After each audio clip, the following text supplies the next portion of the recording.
What's up, guys? Welcome back to Flipping the Script Fishing. Now recently I've been playing around with a little technique that I've dubbed Carolina Crankin. It's a rigging option that enables you to get your small crankbaits down deep and along the bottom for a longer period of time to increase that strike zone and hopefully get more bites. Typically when you increase that water depth or increase that current, those little crankbaits that are so effective in shallow water aren't so effective. Well, this changes all of that.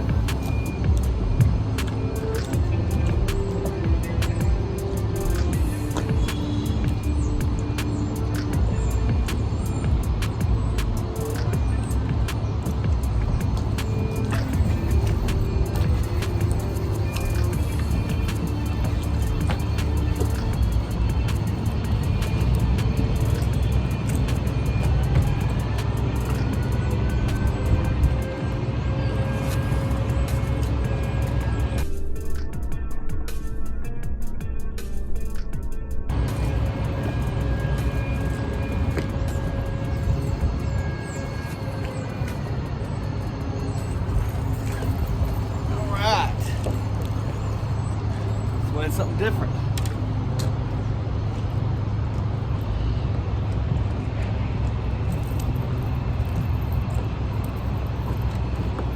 Check it out, guys. Carolina Crankin. It's a thing. Making it a thing. Nice spot.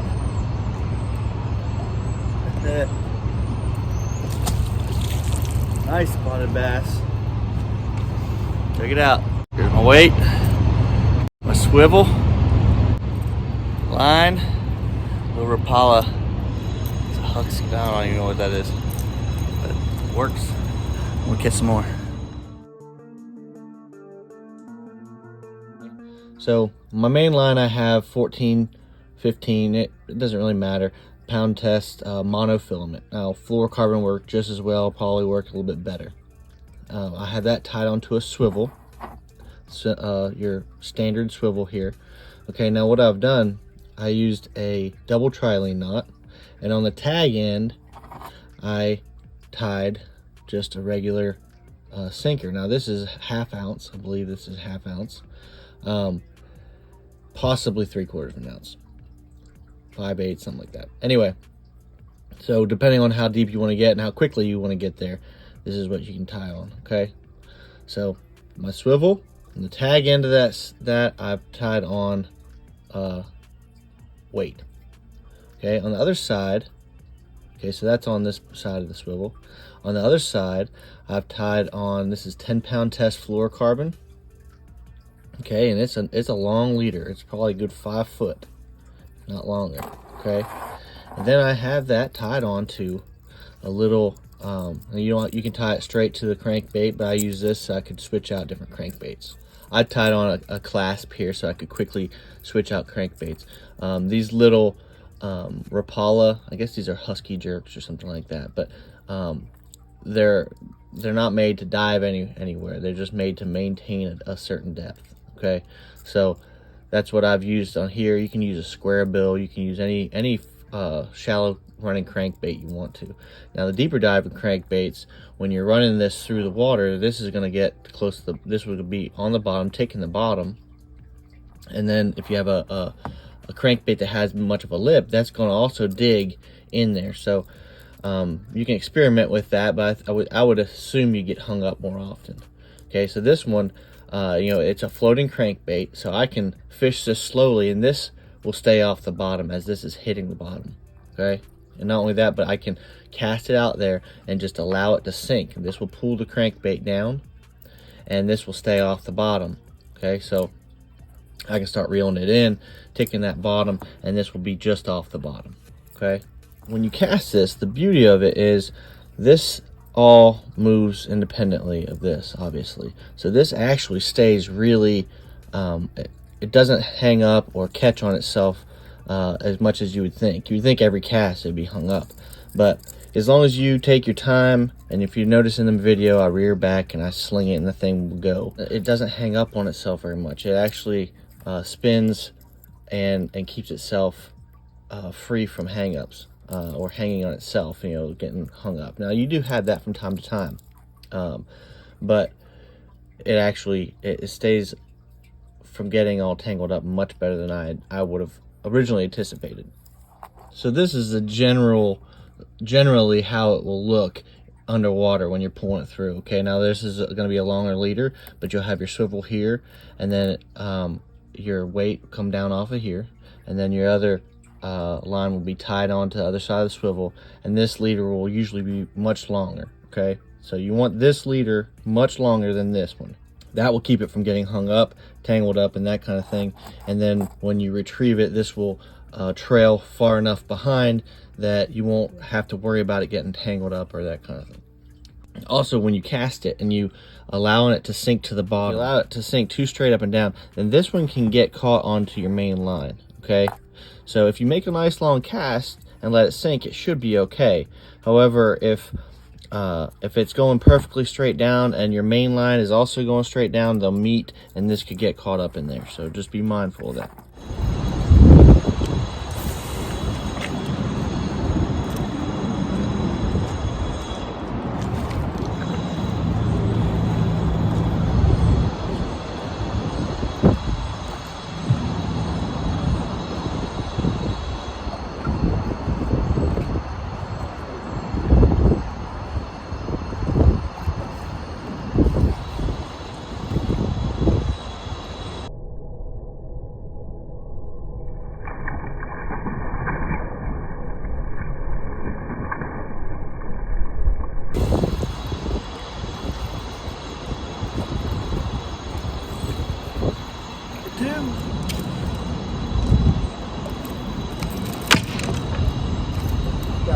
Stop it.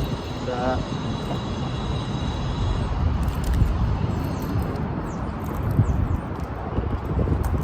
There we go. Largemouth this time.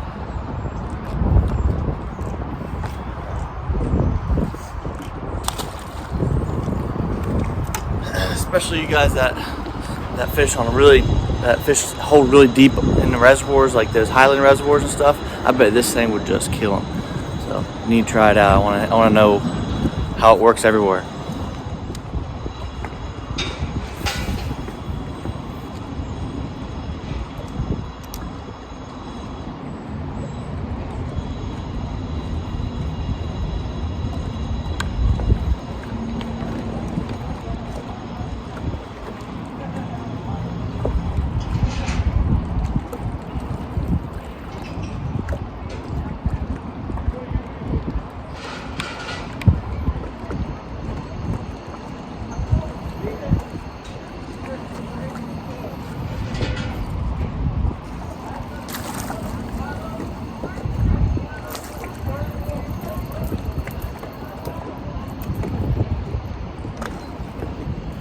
Speed it up a little bit, get yourself a little white bass. Carolina cranking. I got my swivel, and I have, it's about 10 inches to my weight. Okay, and you can go whatever weight you want, whatever works best. Okay, now I have about 5 feet. Okay, 4 to 5 feet. You can go longer if you get comfortable with it, and then I have my crankbait. Okay, so that's what's keeping everything separate. But you can see how that swivel, how it twists. Okay, and it will keep these from getting all tangled up. Okay, see how it's even that. I can do that and it will come undone. See?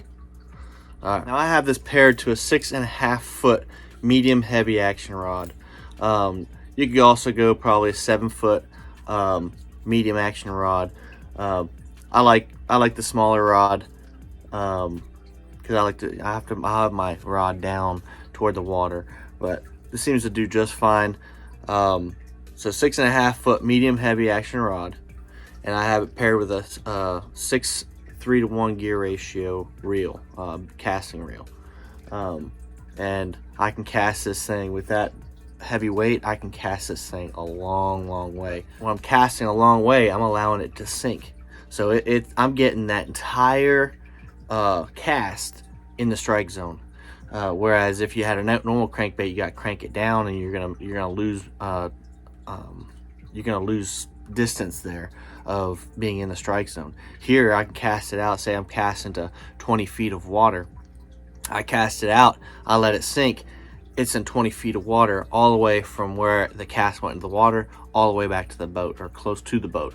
When you get back closer to the boat, then it's going to start to come up. But when you're traditionally cranking, then it has a big bow, so you're missing a lot of this strike zone here, and it bows down through and it comes back up to the boat. So you're really having a small portion where you're getting that strike zone. And people long line to try to increase the strike zone when their crankbait is in the strike zone. And here, I mean, you can make a bomb cast, and you don't have to worry about doing a long line. So it'd be a whole lot. I mean, certainly you can long line a lot further, but I can still bomb cast here, and therefore I can cover a lot more water a lot quicker, and not have to do that long lining method.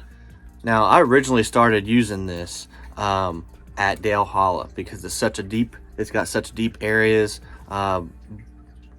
but really good rock and everything like that. I mean, you're looking at rock in 15 to 45 feet of water, and it's going to hold fish, especially with that clear water.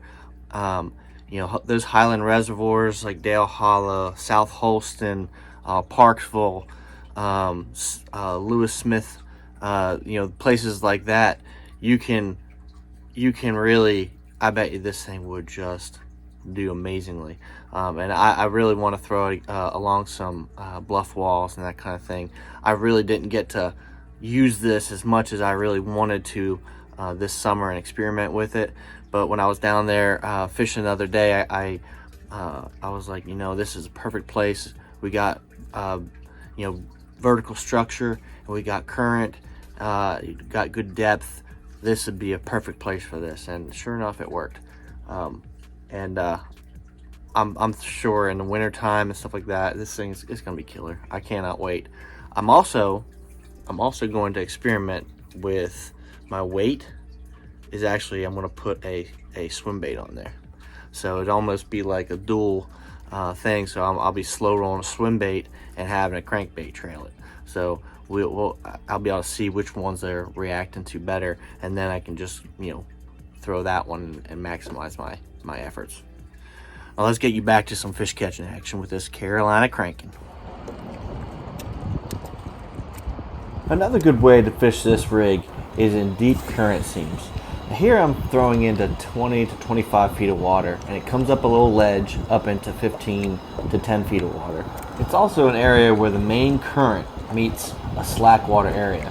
It creates a really nice seam, and I can keep my lure right in the strike zone and just hold it right there. I don't even have to reel in my lure at all. I can just let it sit there and swim in that current. Now here I was doing exactly the opposite. I was throwing up into shallow water where it's kind of snaggy, and I was reeling it into the deeper water and where the current was, following that seam again. I was really amazed with how well I could fish this right along the bottom and not get hung up. And even those times when I did get hung up, I could break off that sinker, and up comes my crankbait, and didn't have to worry about losing it.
trip if I don't get a catfish. Channel cat, like Carolina cranking.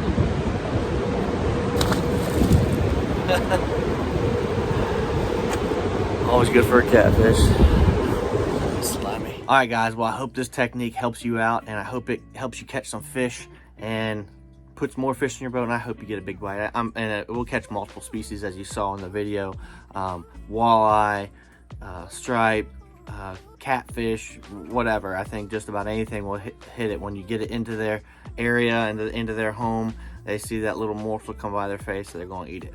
So try this out. Please let me know how it works, and share, like, subscribe, all that jazz will help me out. And until next time, guys, tight lines.